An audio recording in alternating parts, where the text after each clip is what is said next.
Stop. This isn't brainrot. If you're tired of empty noise, subscribe. Here we talk about real life and real feelings. Have you ever felt tired of something you truly love?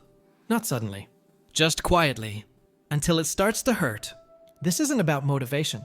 It's about understanding yourself and protecting your dream without burning yourself down. If that sounds familiar, stay. BrowBear will explain. Sometimes the thing you love the most starts to feel heavy. Not suddenly. Not dramatically. Just quietly. You sit in front of it and feel tired in a way sleep doesn't fix.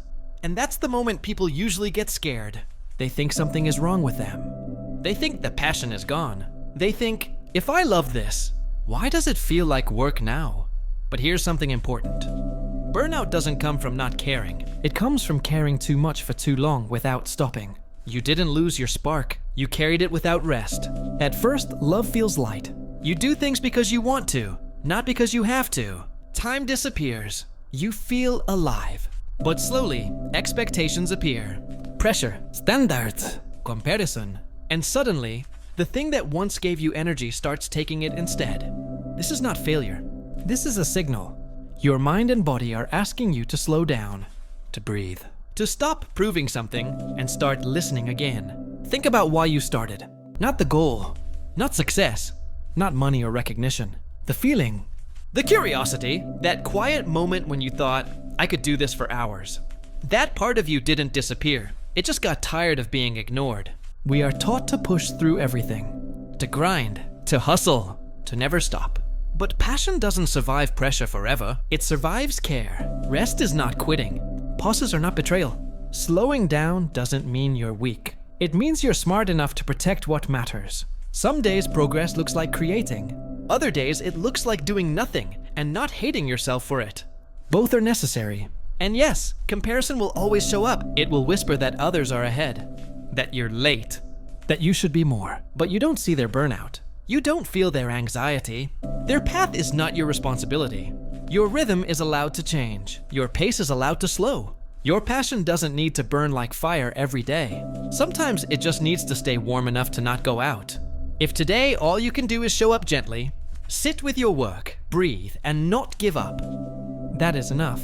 That is how you stay in love without burning yourself alive. Love what you do, but love yourself more.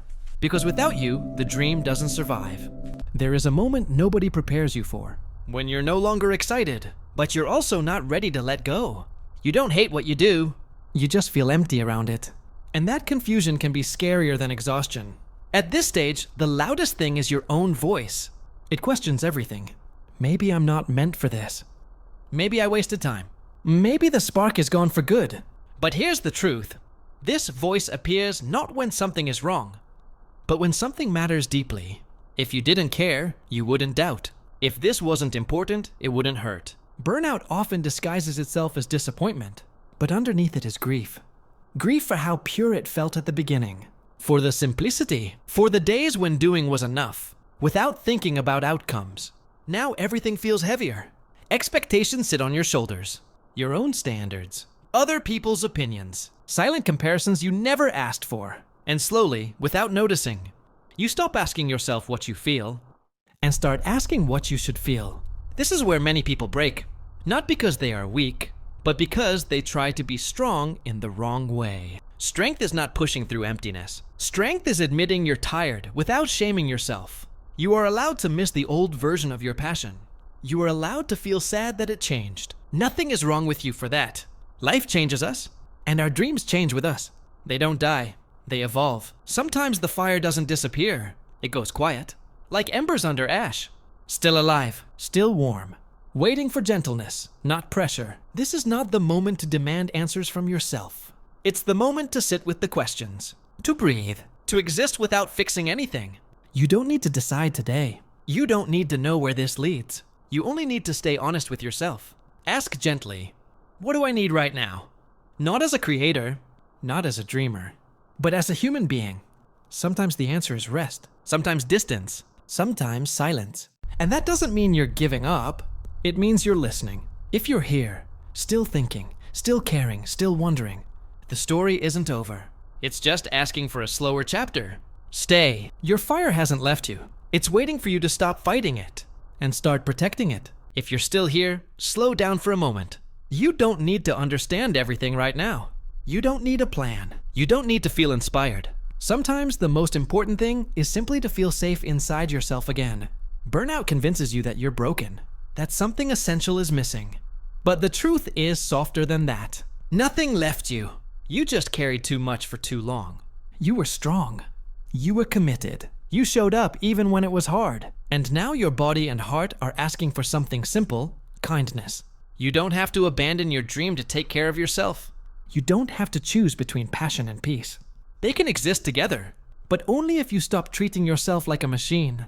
It's okay if today you do less. It's okay if progress looks invisible. It's okay if all you manage is showing up quietly and not giving up. Life isn't a straight line.